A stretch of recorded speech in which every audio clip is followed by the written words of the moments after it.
Welcome back to another review. I've got a ring flash in today. This came in via K&F Concept for review, and we're just going to look through exactly what we get included. It is nice to see that you do get a decent padded case with this. You have a belt loop on the back, and it's also got some reinforced areas on the bottom, so you've got everything you can store in here, and when you first open up the box you'll see everything is stashed away. So I'm glad they included that, because you have quite a few bits with this particular flash, and we'll go through those in a second. And you also have quite nice felt padding in there, so decent enough job on that side. These are the 6 rings that you get, so that's where you attach them to the filter threads, and they are metal, not plastic. Always good to see that, because it's going to have a little bit of weight on there, and plastic could bend and deform. The flash stand is plastic. Unfortunately it has a plastic thread. I would have preferred a brass one, but not a big issue. Now the user guide is okay. It has everything that you need to know, but it could be a bit quicker in terms of how to digest the information, and there are some translation errors, so I think there's a few areas to improve on that. They could just condense it and make it easier to get into. And this is the flash taken out of the box. Now they have a nice diagram here just to show you the tubes. So when it's facing you, flash A is on the left, flash B is on the right. Important to remember that in case you rotate the unit around. So we've got the protective film on the front of the flash gun. There's nothing really on that, there's no AF assist on that, it's on the ring light itself. And this is the battery door, plastic hinges, but similar to some of the other flashes I've looked at, it seems sturdy enough. You can also see the contacts quite easily, positive and negative, so configurations 2 up, 2 down on this, and it's fairly firm when you close it up. On the other side you'll see we have a cover, so you pull that open, there's your sync port, and there's also another port for an external power pack. You can get faster recycle times on that. Metal hot shoe, this is the Canon version I'm looking at. They also have a Nikon one, and this is a flash itself on the back with control. You also get another protector on there, so just you peel that off. And this isn't 360 rotation, but it doesn't particularly matter. It's really the rotation on this is to perhaps ease the cable, which is coiled, so that if you have a longer lens on there you could change the position, turn it around as well. They click into place quite firmly, and you've got a decent thickness on the coiled cable, so you shouldn't have any problems hopefully with that. So this is the main ring unit. Remember, this is a ring flash, not a ring light, so there are some key differences. Construction on this is actually good. I was expecting it to be possibly flimsy. There's your tabs there for holding the adapter rings, but there's no flex or creaking in the plastic, so I'm quite happy with the build quality on this, particularly at the price point, because I was wondering if that was a compromise there. Similar to the Godox flashes that I've used in terms of the plastic density. So when they're in place you need to press both of those tabs to release, and there's 4 parts that come out to hold it in place. On the off chance you don't have the right filter size, you can use stepping rings. It is an option. I have a set of them that I picked up a couple of years ago.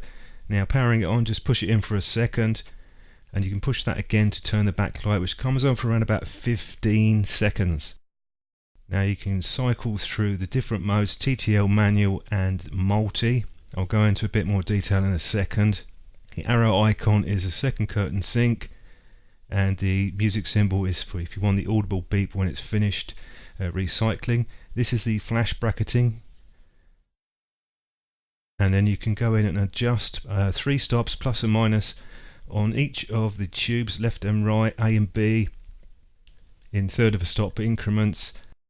So you can spread the power out between the sides wherever you wish, and if you press the button here you'll see you can have cycle through and have either one side on, both on, or both off. And there's your ratio between the left and right, and you can cycle that through depending on the power distribution you want, so you're not stuck with a single power output. And this is quite a critical difference between this and a normal flash gun, that you have those 2 separate light sources, and you can do pretty much exactly the same thing by going into manual, except you're just adjusting the power levels from 128 down to 1 to 1 full power. So I found the recycle times on this perhaps around about 3.5 to 4 seconds depending on the battery power level. but that's pretty good. You'll see the lens aperture come up when you've attached that and when you adjust it. Now just pressing there to test through some of the cycling. So freshly charged battery is about 3.5 seconds, and then you can go into the lamp setting and adjust that, whether you want it to just come on with the AF assist, be continuously on or just off. Now the lamp itself is okay as far as power, but I'll show you a shot later on that. It's not tons of power on it, it's not going to have as much as a ring light. And I'm adjusting the output now. Again, you can use third of a stops on that. I've actually attached this round the wrong way. You normally have it with the logo down, but still it shows you the AF assist, and now with the lights on continuously. And if I take a quick shot, you can have the lights on as well if you want when you are taking a flash exposure. If you want to reset, just press the two buttons together and it defaults the unit back to the factory, and you have the multi-mode there. For stroboscopic photography, you can adjust the number of flashes and the frequency. Lower frequencies will be slower flashes, but that will vary depending on the power output. So higher output means you'll get less number of flashes. There's also an option on some of the more recent cameras, this is a 5D Mark III, where you can adjust some of the flash settings in the camera. Do remember that you're limited to the flash sync speed on the camera, so in this case it's 1/200th of a second, so you can't go over that. If you want to go wireless, you can get some triggers. These are quite cheap ones that I picked up, or use the sync cable. I've taken a few test shots now just to show you, give you an idea of the flash. Now they do have a distinctive look, ring flashes for portraits. You can see the catch light in the eye. Some people like that, some don't, down to taste. And now a few shots just to show you the differences in lighting, starting with ambient. Then I'm now going on to the LED lights only, just those two LED lights. There's a longer exposure with that. The full flash, same power on both flash units.